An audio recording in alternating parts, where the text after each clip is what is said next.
ya la bienvenida en el plató de Córdoba TV a Juan Hidalgo, portavoz de la plataforma Córdoba con Palestina. Juan, muy buenas tardes, bienvenido. Hola, buenas tardes, Ángela. Bueno, Juan, bajo ese mensaje, un año después seguimos luchando. La plataforma convoca una concentración en el Olivo de la Resistencia Palestina, todo un símbolo del movimiento en nuestra ciudad, situado en el Jardín de los Patos, en los Jardines de la Agricultura. Será el jueves, día 9 de julio, es decir, en muy poquitos días, esta misma semana, a las 8:30 de la tarde. Una oportunidad para conmemorar lo que sucedía pues hace un año.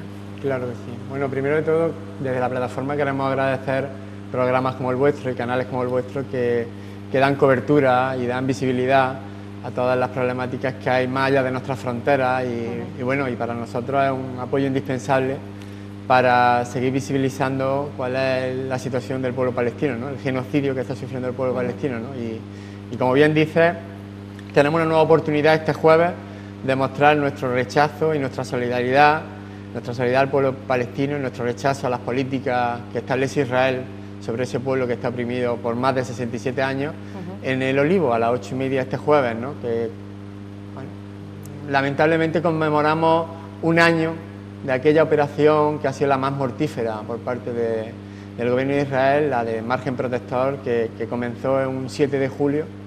Comenzó la madrugada del 7 de julio y durante 51 días pues, bueno, bombardeó una zona que es la más densamente poblada del mundo y bombardeó durante 51 días sin piedad, sin ningún tipo de proporcionalidad al pueblo gazatí, ¿no? Casi 50 días de horror, de violencia, más de 2.100 víctimas mortales. Se cumple, como decimos, el primer aniversario y bueno, las peticiones por parte no solo de la plataforma Córdoba con Palestina, sino de todo el movimiento siguen siendo las mismas. Todas ellas van a estar muy presentes el próximo jueves, día 9 de julio. También es una oportunidad para volver a trasladar ese comunicado, ese manifiesto, cómo está funcionando la campaña BDS, de la que ahora también hablaremos, pero además, bueno, pues seguir pidiendo lo mismo, apelando a la comunidad internacional y también apelando a esas relaciones comerciales, diplomáticas, incluso a nivel estatal, ¿no? Lo que está sucediendo en España y cómo está siendo esa respuesta por parte de nuestro país.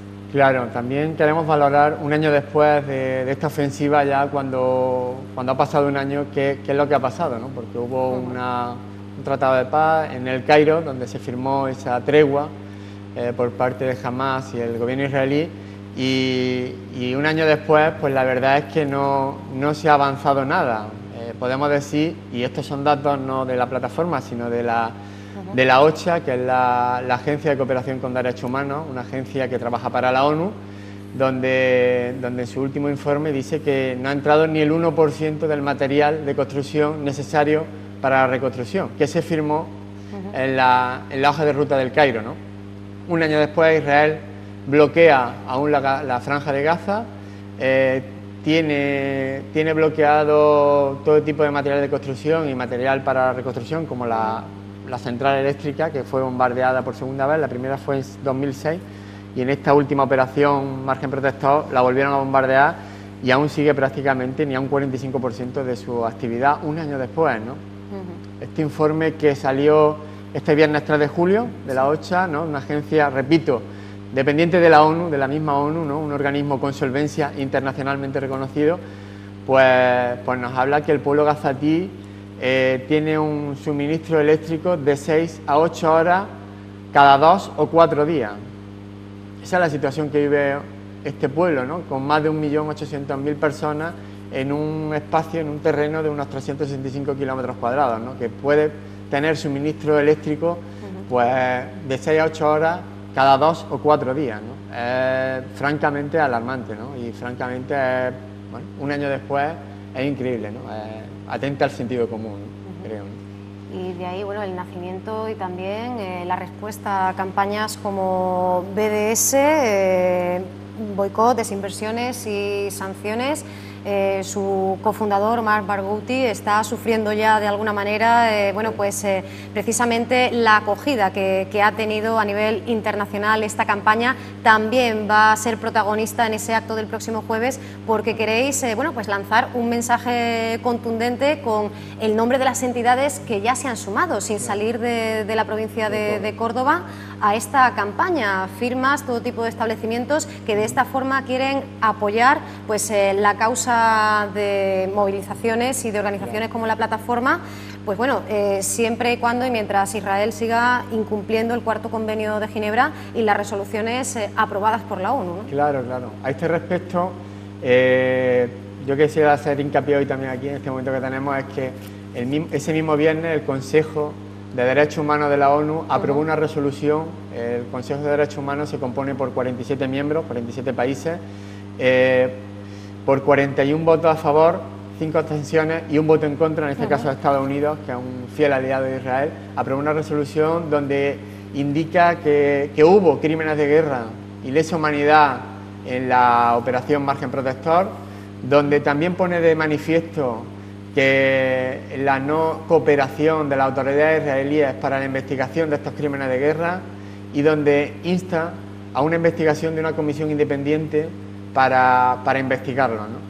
Quiere decir que esto se aprobó en la ONU el viernes, que es una nueva resolución más que viene a apostillar lo que está haciendo el régimen de Israel con el pueblo palestino y que Israel parece que no se inmuta, ¿no? Ante esa, cualquier ciudadano de a pie puede decir, bueno, si la misma ONU no le pone cerco, no le pone freno a Israel, ¿cuál es nuestra posibilidad como ciudadano de pie, ¿no? Y ahí viene el BDS, ¿no? El boicot, desinversiones y sanciones a todos los productos, a todas las empresas colaboradoras que mantienen este gobierno sionista y genocida de la humanidad, ¿no? Entonces, claro, entre los logros pues tenemos una campaña que es el ELAI, sí, que pone de referencia el adherirnos a comercios, sobre todo está dirigido a comercios e instituciones que no colaboren con el gobierno de Israel, no teniendo sus productos. Entonces, tener tiendas donde no haya ningún producto que haya sido fabricado o manchado de sangre ahí y tenga la tranquilidad de poder comprar,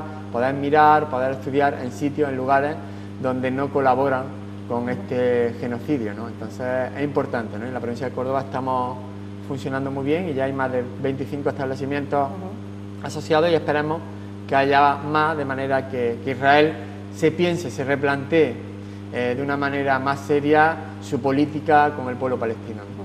El ELAI, que corresponde a las siglas de ese espacio libre de apartheid israelí, como decimos, también se hablará y mucho de este asunto se volverá pues de manera simbólica a envolver ese árbol en esas banderas palestinas, esos globos y bueno, pues esos iconos, ¿verdad?, que suelen acompañar a este árbol de la resistencia.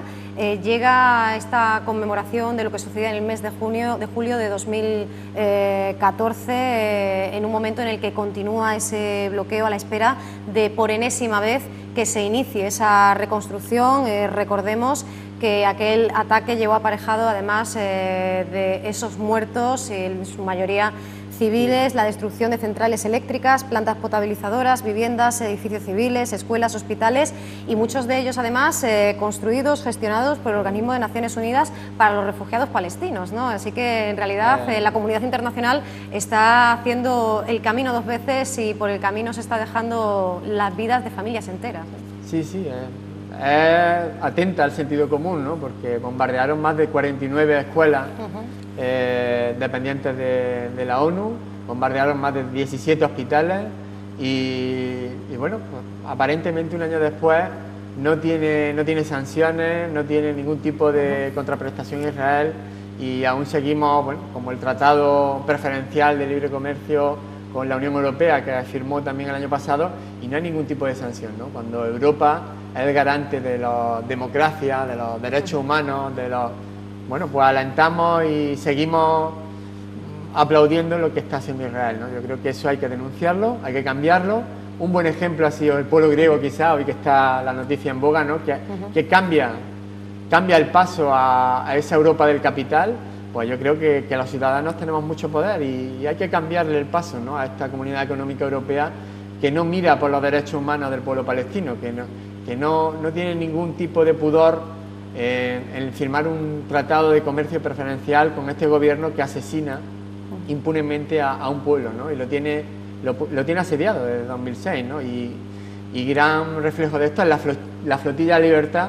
Sí. Una iniciativa también internacional de intentar llevar ayuda humanitaria por mar a Gaza y que estos 3 barcos han sido asaltados en aguas internacionales con más de 75 cooperantes internacionales de más de 51 países y ha sido asaltado por el ejército israelí, por la marina israelí, y ha sido asaltado, apresado el barco, llevado a puerto israelí y a los cooperantes pues expulsados a sus diferentes países, ¿no? Es, bueno, lo que pasa en este mundo y nos vemos un poco sorprendidos, ¿no?, de la poca respuesta internacional, de la comunidad internacional, que a veces con su silencio es cómplice de todo esto. Y es que, bueno, pues quizá no tenga el peso que debería en las noticias de nuestro país, pero en la actualidad seguimos encontrándonos con episodios de violencia en la Franja de Gaza. El mes pasado, aviones israelíes sobrevolaban y bombardeaban la franja al norte en respuesta, según se argumentaba desde el Estado israelí, a un atentado, eso sí, sin víctimas y no reclamado por parte de ninguna organización, o bueno, ese bloqueo efectivamente de la flotilla humanitaria, al tiempo que, bueno, Egipto mantiene abierto ese paso de Rafah para la circulación de palestinos y la entrada de ayuda humanitaria, pero también se reclama al Estado egipcio que dé un paso al frente, ¿no? Nos seguimos encontrando con posturas quizá ambiguas por parte de los diferentes países implicados, ¿no?, que somos todos además. Sí, sí, claro. Egipto intenta nadar y guardar la ropa, ¿no? En este sentido abre la frontera pero con muchas restricciones, ¿no? Y más a la entrada de palestinos, no a la salida, y también pone muchas restricciones a la entrada de cooperantes internacionales, que son al final observadores internacionales, pues ponen muchas reservas a ellos, ¿no? Amparándose en la seguridad, en la inseguridad de la península del Sinaí, pues prácticamente no deja entrar ningún internacional ahora mismo a la Franja de Gaza, ¿no?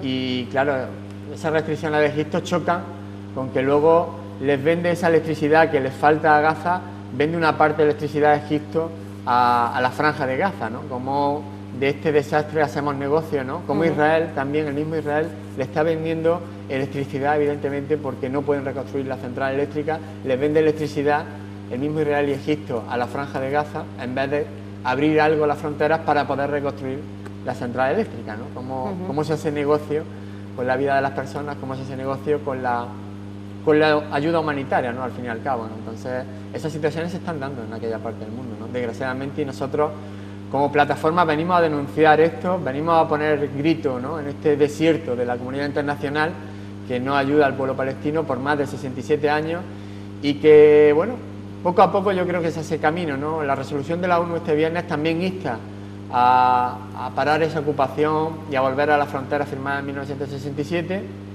y bueno, y está también ahora mismo el Tribunal Penal Internacional. Palestina, al ser nombrado miembro observador de la ONU después de muchos años, pues tiene derecho a usar ese Tribunal Penal Internacional y ha interpuesto una demanda, ¿no?, a varios representantes políticos y del ejército israelí por crímenes de guerra, ¿no? Y ya, bueno, el gobierno israelí tiene cierto temor a que alguno de sus mandos salga de vacaciones y pueda ser detenido, ¿no?, por crímenes de guerra, por la investigación que se va a llevar en el Tribunal de la Haya, ¿no? Yo creo que cada vez está más aislada Israel, que cada vez está más cercada y que tarde o temprano, esperemos que sea temprano, el pueblo palestino será liberado y el pueblo palestino podrá vivir en paz, que es lo que se merece después de este largo camino de 67 años, ¿no?, pasando por un genocidio continuado.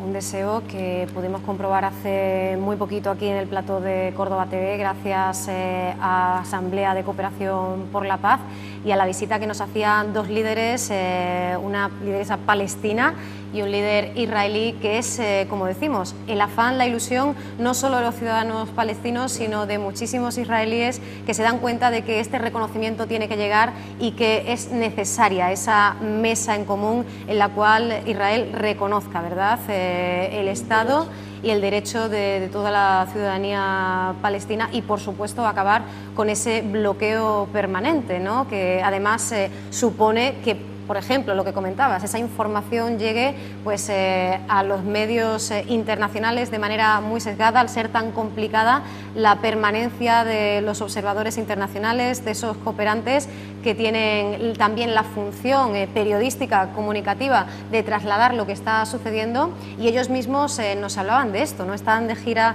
por España en aquel momento y nos decían que, bueno, pues observaban por un lado la implicación del pueblo español, pero por otro, de los ciudadanos quiero decir, pero por otro sí que es verdad que, bueno, pues una versión quizá un poco sesgada muchas veces de la realidad que ellos sí están viviendo allí a pie de calle, ¿no? Claro, claro. En primer lugar, decir que desde la plataforma nosotros siempre denunciamos y siempre cuidamos mucho en este sentido del lenguaje las políticas del gobierno israelí.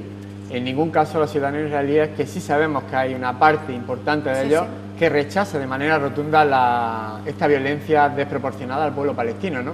Incluso hay asociaciones ciudadanas, incluso partidos políticos que apoyan al pueblo palestino, ¿no? Y en este caso hubo hace poco una declaración de 327 que eran presos del holocausto nazi, ¿no? Que aún sobrevivientes de este holocausto nazi, que firmaron una carta al propio primer ministro Netanyahu indicándole que las políticas que estaba ejerciendo su gobierno, que era el suyo propio, estaban muy a la par con ese holocausto nazi, ¿no? Y que por supuesto ellos estaban en contra. Es decir, que hay parte de la ciudadanía, incluso pilotos de aviones o dentro del ejército, que tienen disensiones y que no están de acuerdo con esta política, ¿no? Entonces nosotros siempre hablamos del gobierno israelí, de las políticas del gobierno israelí, y nunca de la ciudadanía, que nosotros, por supuesto, al ser ciudadanos, son hermanos nuestros y son también compañeros, ¿no? Entonces ahí sí coincido con la Asamblea de Cooperación. Yo creo que ese es el trabajo que tenemos que hacer desde la base, y que es la ciudadanía la que tenemos mucho poder, ¿no? Y es la que podemos demostrarlo, ¿no? Y el BDS es gran ejemplo, porque el mismo Producto Interior Bruto de Israel está bajando, porque no puede vender sus productos, y al final, cuando le toca a alguien el bolsillo, es la mejor manera de que cambie las políticas. Lamentablemente funcionamos un poco a veces así, y bueno, pues esperemos que ese BDS, que está dando grandes frutos, que países como Noruega han retirado su apoyo y sus planes de inversión allí, que compañías telefónicas han retirado también su apoyo dentro de Israel, de los territorios ocupados y de las colonias, pues sigan mellando un poco ese gobierno genocida y sionista que representa Benjamín Netanyahu. Bueno, pues hacia esa misma finalidad, organizaciones como las que hacíamos referencia, por supuesto la Asamblea, la propia plataforma Córdoba Solidaria y por supuesto la plataforma Córdoba con Palestina, aquellas de las cuales nos llegaban aquellos dos representantes, Peace Now y también PARC, con ese deseo, enviando ese mensaje de paz y bueno, pues una idea que evidentemente yo creo que debemos compartir todos. Esto no puede continuar así y por ello esa tarea desde la plataforma Córdoba con Palestina permanente de formación, de información, aprovechando cada efeméride, cada oportunidad para que sigamos conociendo la realidad del pueblo palestino y reflexionando acerca de cuál debe ser nuestro papel. Llega esta cita del próximo jueves tras aquella conmemoración en el mes de mayo, el día 15 del día de la Nakba, la memoria del éxodo del pueblo palestino tras la creación del Estado de Israel, con una charla coloquio en la víspera en la Facultad de Filosofía y Letras que hacía pues nada menos que Teresa Aranguren y a la cual pues tú mismo acompañabas y con una exposición en la cual pues también se nos hablaba de ese largo viaje, ¿no? Oportunidades como esta tampoco debemos dejarlas pasar, como la que vamos a tener el próximo 9 de julio, ¿verdad? Seguir conociendo verdaderamente de primera mano y a través de los máximos conocedores y de los expertos lo que está sucediendo en este momento, ¿no? Claro que sí, Ángela. Además nosotros tenemos, yo creo, una doble responsabilidad, ¿no? Porque vivimos en una ciudad como Córdoba, que hacía siempre a la de la ciudad de las tres culturas, patrimonio de la humanidad, donde ha sido una zona del mundo donde han vivido las tres religiones sin ningún tipo de violencia. Y yo creo que eso también nos dota de esa responsabilidad de denunciar primero, ¿no? Y de aclarar esa realidad sesgada que le llega a la ciudadanía, de aclarar y de dar otro punto de vista, ¿no? Yo invito a la gente a que no nos escuche a nosotros, sino que vea los mismos informes de la ONU, de la OCHA, de la Agencia de Cooperación en la ONU, para que se dé cuenta de lo que está pasando allí, ¿no? De lo que está haciendo el gobierno israelí, ¿no? Yo creo que eso es importante, que veamos otros medios de comunicación como este, que también relatan otro punto de vista y que tomemos parte, evidentemente, de este genocidio por parte de las víctimas, que es el pueblo palestino, ¿no?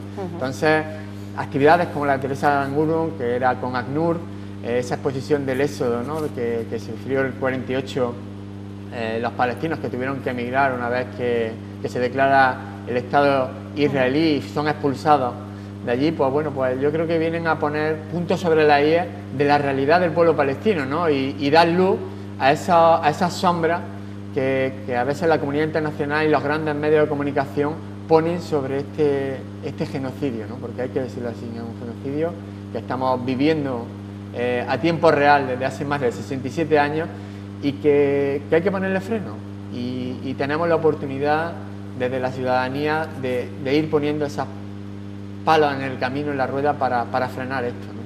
Bueno, pues aprovechemos esa ocasión, esa cita, como decimos, el próximo jueves, día 9 de julio, a las 8:30, en ese árbol de la resistencia del pueblo palestino, en los Jardines de la Agricultura.